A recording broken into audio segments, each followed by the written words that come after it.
ಕಲ್ಯಾಣ ಕರ್ನಾಟಕದ ಕಲಬುರಗಿ ಮಹಾನಗರದಲ್ಲಿ ಅಕ್ಟೋಬರ್ 2ರಿಂದ ಪ್ರತಿಭಟನೆಯನ್ನು ಇಡೀ ನಮ್ಮ ಕಲಬುರಗಿಯ ರೈತಪರ ಸಂಘಟನೆಗಳು ಆ 2ನೇ ತಾರೀಕಿನಿಂದ ಸತ್ಯಾಗ್ರಹವನ್ನು ಹೂಡಿ ಇವತ್ತು ಕಲಬುರಗಿ ಬಂದ್ ಮಾಡೋದ್ರ ಮುಖಾಂತರವಾಗಿ ಈ ಹೋರಾಟಕ್ಕೆ ಒಂದು ತಿಲಾಂಜಲಿಯನ್ನು ಹೇಳ್ತಾ ಇದೆ.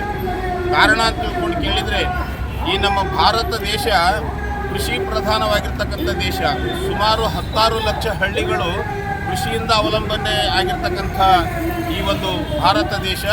ಈ ಭಾರತ ದೇಶದೊಳಗೆ ನಮ್ಮ ರೈತರು ಅಂತ ತಿಳ್ಕೊಂಡು ಕೇಳಿದರೆ ಅದು ಬೆನ್ನೆಲುಬು ಅಂತ ಹೇಳ್ತವೆ ಸರ್ಕಾರಗಳು. ರೈತ ಅಂದರೆ ಬೆನ್ನೆಲುಬು ಅಂತ ಹೇಳ್ತಾರೆ. ಆದರೆ ಆ ಬೆನ್ನೆಲುಬಿಗೆ ಎಷ್ಟರ ಮಟ್ಟಿಗೆ ಗೌರವ ಕೊಡ್ತಾರೆ ಅನ್ನುವಂಥದ್ದನ್ನು ನಮ್ಮ ರಾಜ್ಯ ಸರ್ಕಾರಗಳು, ನಮ್ಮನ್ನಾಳುವಂಥ ಸರ್ಕಾರಗಳು ಅವು ನಾವೆಲ್ಲ ಗಣನೆಗೆ ತೆಗೆದುಕೊಳ್ಬೇಕಾಗಿದೆ. ಆ ನಿಟ್ಟಿನೊಳಗೆ ಈ ವರ್ಷದ ಒಂದು ಮುಂಗಾರು ಅತಿವೃಷ್ಟಿಯಿಂದ ರೈತ ಬಿತ್ತಿರ್ತಕ್ಕಂಥ ಬೆಳೆಯನ್ನು, ಹತ್ತಿ ಆಗಲಿ, ಹೆಸರಾಗಲಿ, ತೊಗರಿ ಆಗಲಿ, ಎಲ್ಲ ಬೆಳೆಯನ್ನು ಸರ್ವನಾಶ ಆಗಿ ರೈತರ ಬದುಕನ್ನು ಕಂಗಾಲು ಮಾಡಿರ್ತಕ್ಕಂಥ ಈ ಅತಿವೃಷ್ಟಿಯನ್ನು ನಮ್ಮ ರಾಜ್ಯ ಸರ್ಕಾರದ ಮುಖ್ಯಸ್ಥರಾಗಿರ್ತಕ್ಕಂಥ ಸಿದ್ದರಾಮಯ್ಯನವರು ಹೆಲಿಪ್ಯಾಡಿನ ಮುಖಾಂತರವಾಗಿ ಸಮೀಕ್ಷೆಯನ್ನು ಮಾಡಿದರು. ಆ ಸಮೀಕ್ಷೆಯನ್ನು ಮಾಡಿರ್ತಕ್ಕಂಥ ಸಂದರ್ಭದೊಳಗೆ ಎಲ್ಲ ರೈತ ಮುಖಂಡಗಳನ್ನು ಕೂಡಿಸಿಕೊಂಡು ಇಂತಿಷ್ಟು ಹೆಕ್ಟೇರ್ ಭೂಮಿಯನ್ನು ವಿನಾಶದಾಚೆ ಹೋಗಿದೆ, ನಾವೆಲ್ಲ ರೈತರಿಗೆ ದುಡ್ಡು ಹಾಕ್ತೀವಿ ಅಂತ ತಿಳ್ಕೊಂಡು ಸಮಾಧಾನದ ಮಾತನ್ನು ಕೂಡ ಹೇಳದೇನೆ ಸಮೀಕ್ಷೆ ಮಾಡಿ ಮತ್ತೆ ಬೆಂಗಳೂರಿಗೆ ಸೇರಿದರು. ಆದರೆ ಜಿಲ್ಲಾಡಳಿತಕ್ಕೂ ಯಾವುದೇ ಸೂಚನೆ ಕೊಡಲಿಲ್ಲ.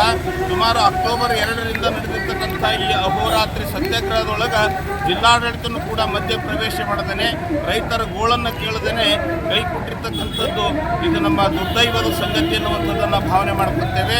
ಆ ನಿಟ್ಟಿನೊಳಗೆ ಇವತ್ತು ರಾಜ್ಯ ಸರ್ಕಾರ ಜಿಲ್ಲಾಡಳಿತಕ್ಕೆ ಒಂದು ಸಂದೇಶವನ್ನು ಕೊಡಬೇಕು.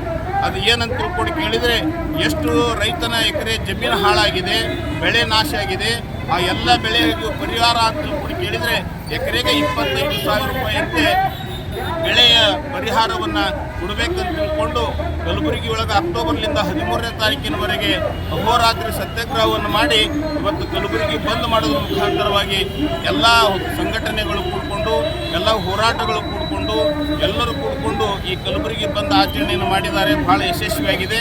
ಕೂಡಲೇ ರಾಜ್ಯ ಸರ್ಕಾರ ಎದ್ದೆತ್ತು ಈ ನಮ್ಮ ಕಲಬುರಗಿ ಭಾಗದ, ಕಲ್ಯಾಣ ಕರ್ನಾಟಕ ಭಾಗದ ರೈತರಿಗೆ ಪ್ರತಿ ಎಕರೆಗೆ 25,000 ರೂಪಾಯಿಯಂತೆ ಹಣ ಬೇಗನೆ ಬಿಡುಗಡೆ ಮಾಡಬೇಕನ್ನುವಂಥ ಸಂದೇಶವನ್ನು ರಾಜ್ಯ ಸರ್ಕಾರ ಜಿಲ್ಲಾಡಳಿತಕ್ಕೆ ಮನವರಿಕೆ ಮಾಡಿಕೊಡ್ಬೇಕನ್ನುವಂಥ ಮಾತನ್ನು ಸರ್ಕಾರಕ್ಕೆ ತಿಳಿಸ್ತಾ ಇದ್ದೇವೆ.